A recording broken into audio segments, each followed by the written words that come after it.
There are some actors who are synonymous with the Western genre. Names like Clint Eastwood and John Wayne instantly come to mind. Their iconic performances have over time come to define an entire category of cinema, serving as the default examples of how a character should look and act in a Western. However, there's another actor whose distinctive look has had a measurable impact on Western media, but he never achieved the same A-list status as his peers. Someone who, despite being featured in as many films as these two combined, just doesn't get the same recognition. This actor is Lee Van Cleef. His name may or may not ring a bell, but his face is one that you would definitely recognize if you've seen any number of classic westerns. With his naturally hawkish appearance and piercing stare, Van Cleef was most often cast in a role of a henchman, or heavy. With very little effort on his part, Lee's look suggested an innate villainy that played well on camera. However, despite often taking on roles as a ruthless, greedy villain who kills without remorse, in real life, Lee Van Cleef was the exact opposite. He was a humble man who showed up, worked hard, and treated every role he was given with the utmost professionalism. He's even known for turning down films he considered to be too violent. In this video, we will explore the films and career of Lee Van Cleef, charting out the highs and lows to determine how he became the coolest bad guy in cinema history.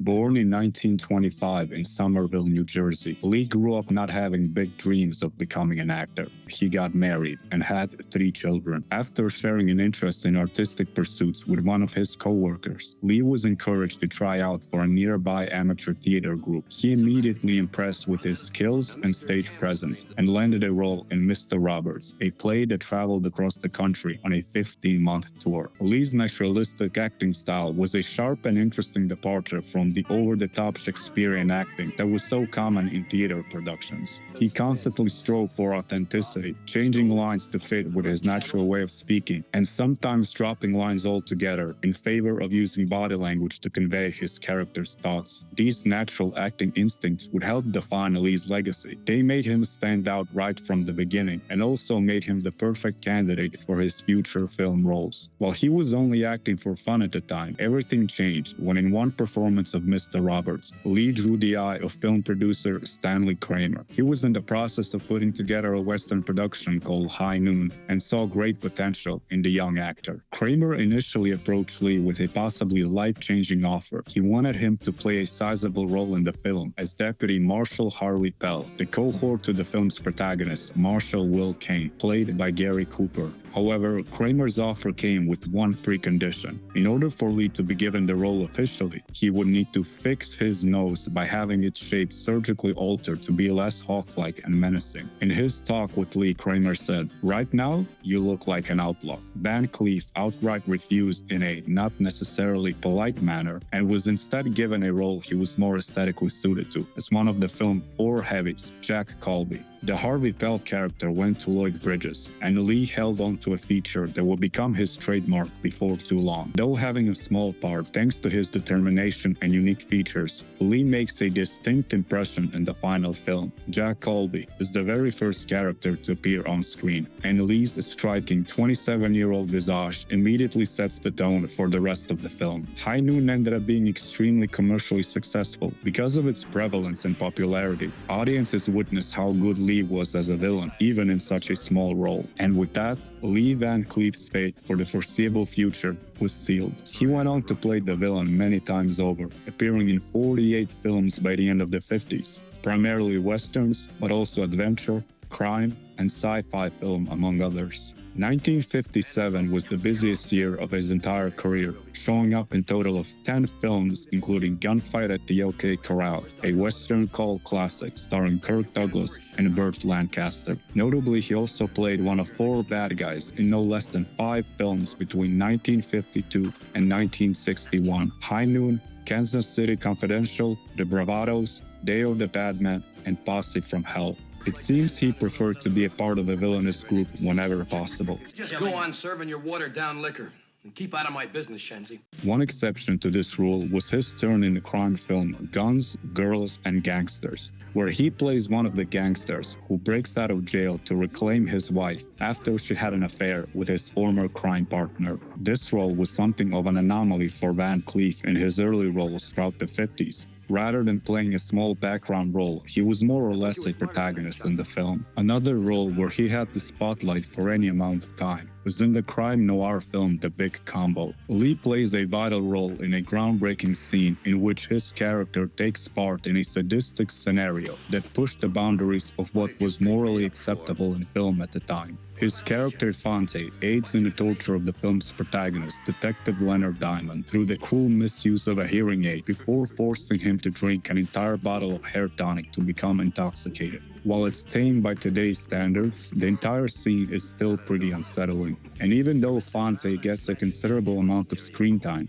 even in this scene, perhaps the most memorable one in the film, it's clear he's more of a henchman rather than a lead character. Obviously, The Big Combo didn't do Lee any favors as far as being typecast as a villain. And although Lee signed on for one role after another, and did participate in some high-profile productions, he never quite reached the level of stardom or name recognition you might think for such a hard-working actor. But because he acted in so many films, he became the guy audiences would point to and say, "Hey, it's that actor from those other films. He always plays a bad guy." Unfortunately, he was still living paycheck to paycheck throughout the 50s and 60s, even as his list of credits grew longer all the time. And although Lee enjoyed safe and steady work for most of the decade, an on-set accident put his career in serious jeopardy. While filming Ride Lonesome in the fall of 1958, he was involved in a head-on crash that fractured his left arm in two places and shattered one of his kneecaps. He might never walk without a limp, and he certainly would never be able to ride a horse again. During this time, Lee turned to alcohol to ease the pain, which caused his wife to leave him. However, after a few years of healing and recovery,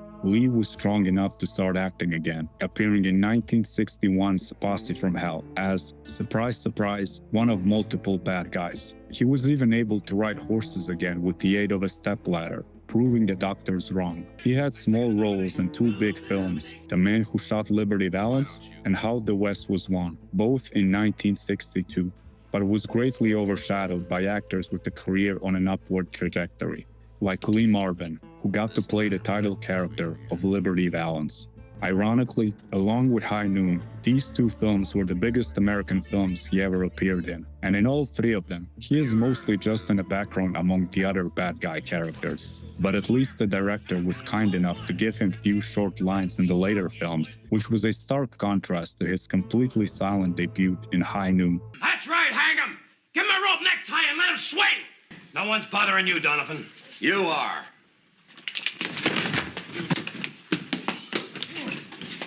Thanks. Unable to reclaim his former mindshare as the Western genre also continued to decline entering the 60s, Lee's career swiftly entered another hiatus. With his acting prospects all but dried up, he resorted back to the life of manual labor he had before his acting career. This time, he took up freelance house painting. And while Lee was barely managing to get by in a humble life outside of the movies, with only semi-frequent TV roles keeping him on some kind of a screen, the genre he was born to contribute was having a resurgence in another part of the world. American Westerns, known for their clean, dapper heroes, obvious villains, and rigid morality, were being supplanted by a new style of Western rising out of Italy. Spaghetti Westerns, as you've probably heard them referred to, took the Western genre in a very different direction than the audiences were used to. Films like Sergio Leone's Fistful of Dollars from 1964 played a large part in this cinematic revolution. Clint Eastwood, the star of the film, was not the typical hero you would have expected in an American Western. He was dirty, bedraggled, and possessed a questionable sense of morality. Performances in these films relied less on spoken dialogue and more on screen presence and body language, while the line between the hero and the villain was intentionally blurred. Going back to Van Cleef, all of these things made his villainous appearance and strong physical performance much more suited to starring roles in this new, grittier style of Western. When Sergio Leone wanted an older co-star for his second spaghetti Western for a few dollars more, he reached out to more prominent actors. After being unable to get Henry Fonda, Lee Marvin, Jack Palance, and Charles Bronson, Lee's name eventually came up, and the final product really speaks for itself. He recalled seeing him in the westerns of the 50s. Thinking he might be a good fit for the role, he reached out to Lee's agent with the offer. The issue was, the agent had fallen out of touch with Lee after a few years of a dried-up film career. When he was finally located, he was discovered in a bad financial shape. He reportedly wasn't able to pay a $12 phone bill or even buy an anniversary gift for his second wife. There was a stigma regarding American actors who played in spaghetti westerns. They were mostly washed-up performers who were desperate for a paycheck. You ever seen an Italian Western? They're awful. A description that then 40-year-old Lee Van Cleef fit to a T when he met with Sergio Leone in 1965. However, when he was presented with a briefcase full of cash, the stigma didn't mean a whole hell of a lot. He found someone else to cover his house painting responsibilities and prepared to get back in the saddle. And for a few dollars more, Lee got to explore an entirely new character archetype outside of the heavy he was so closely associated with. He played a bounty hunter named Colonel Douglas Mortimer, who teams up with Eastwood bounty hunter Manco to capture a bank robber named El Indio. Mortimer isn't a character that could be clearly defined as good or bad. He is cold and calculated, and shoots at anyone standing in his way. However, he is ultimately driven by a personal sense of moral justice, making him the prototype of a Western anti-hero. This marked Lee's first role as a nuanced protagonist with their own character arc, rather than being the generic bad guy. When production wrapped and the film hit theaters, Van Cleef's debut as a spaghetti Western star proved to be a massive hit.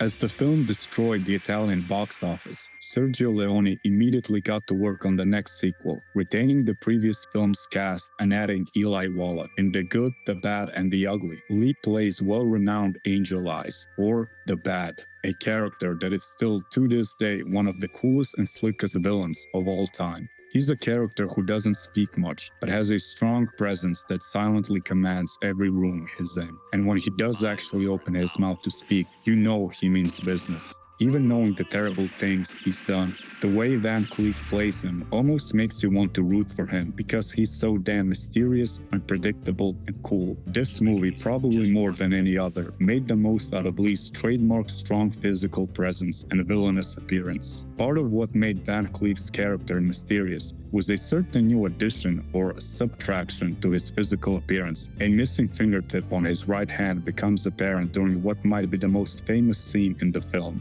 the tense final duel. Rumors abound regarding how this finger was lost, since it was apparently there a few movies ago. Some say he lost it in a car accident. Others say it was served in a rough and tumble bar fight like the kind you might find in a Western. However, the truth is much less gritty. He somehow lost it by building a dollhouse for his daughter. After his back-to-back success in spaghetti westerns, Lee was able to break out of his typecast as a heavy. However, he traded it for a new one, the stoic hero. From his first unshared leading role in The Big Gundown, Lee typically played a character who eventually became a stoic hero, cool, calm, a little world-weary, and unconcerned with personal danger. A stoic hero wants to see justice served at any cost, without being afraid to get his hands dirty. And Lee Van Cleef had some of the most memorable stoic hero roles in European productions, like The Big Gundown, Death Rides a Horse, Day of Anger, Beyond the Law, and Sabata. And while Clint Eastwood left the spaghetti western scene to return to American productions,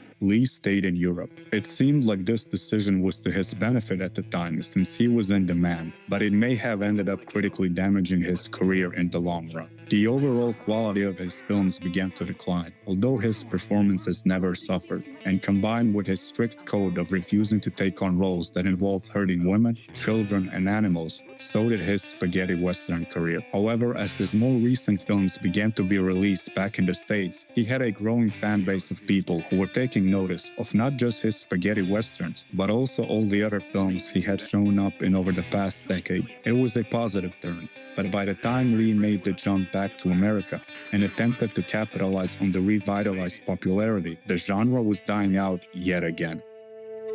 Upon coming to America, he was incorrectly credited as Mr. Ugly in the ads for the Big Gun Down, referencing his role as the bad in the Dollars Trilogy final. He also suffered a 1-2 punch of failures with Barquero and El Condor, two films that tried to ape the spaghetti western aesthetic. This was enough to prompt him to come back to Europe. He coasted on his previous success in Europe for a while and enjoyed being among the top 5 most popular actors in Italy and in the top 10 across all of Europe. But he decided to take another shot at American westerns by taking the lead in 1972's The Magnificent Seven ride, the third sequel in the series. The film was not well received, and its failure prompted Lee to return to Europe once again. He continued to take roles in spaghetti westerns and its offshoots, while the genre shriveled and decayed all around him throughout the 70s, eventually abandoning it in favor of new genres, and finally returned to the US again in 1980 to appear in the Chuck Norris action film The Octagon. It too was panned by both critics and audiences, although Lee's performance is often cited as one of the only positive points of the film. In 1981, he appeared in John Carpenter's sci-fi action film Escape from New York as Police Commissioner Bob Hawke. Lee's few scenes were actually filmed in a single-day shoot, but upon inspecting the footage later on, Carpenter found that Lee's close-ups were all out of focus. However, due to the cost of bringing him back and the minimal budget he had to work with as an indie production, Carpenter just kept out of the focus shots in the film. As Lee progressed through his 50s, he suffered from his heart disease more and more. It became difficult for him to act in the roles he had been accustomed to, and when he returned again following a hiatus after he had a pacemaker installed, he appeared in films that could be described as Z-tier, films that bypassed theaters in favor of home video releases, like Jungle Radars and Codename Wild Geese. He eventually transitioned even out of those into doing ads. He spoofed his iconic villain persona for Cheetos. There's something about these funny shapes that turns them on. Or maybe it's the cheese in them. I don't know, I don't care. I don't want to be happy. You think I'd be where I am today if I knew how to smile? Cheetos brand cheese-flavored snacks. And later lent his distinguished face to Midas mufflers and Bavarian beer. Sadly, this was one of the last times he lended his tough guy persona to the screens. On December 16, 1989, Lee passed away due to a heart attack, roughly 3 weeks away from his 65th birthday. In one final insult, American publications chose not to run his obituary. Despite having 90 film credits, and working right up until he died, they did not think he was a big enough actor. It's okay though. If you go to Forest Lawn Memorial Park in Los Angeles, you'll find a stone that says, Lee Van Cleef, best of the bad. All things considered, Lee was deeply underappreciated during his life. He was a professional actor who gave respect and dedication to every role, no matter the material. His career saw out all 3 main phases of the Western genre: the mature American Westerns in the 50s, the spaghetti Western renaissance of the 60s, and the downfall of the genre altogether in the 70s. There were few things that held him back. Had he decided to come back to the US immediately after the Dollars Trilogy, the way Eastwood did, it is possible he could have launched into Hollywood stardom. He also often refused big movie roles that required enacting violence against the innocent, as well as films where the bad guy gets away unpunished. Lastly, and perhaps worst of all, he became an action star in his 40s after suffering debilitating injuries. As his body rapidly declined, he was unable to suitably fill the leading man persona that was being asked of him. Today, Lee is still not recognized at the level of his co-star Clint Eastwood. However, he is known by fans of Western cinema as well as movie nerds, and more importantly, his vast body of work is finally being appreciated. To those who know of him and have seen him in action, Lee Van Cleef will always be a Western icon, especially when it comes to playing villains. If you made it this far, big thank you for watching all the way until the end. And if you want to watch more videos like this, make sure to subscribe, as more will be coming soon.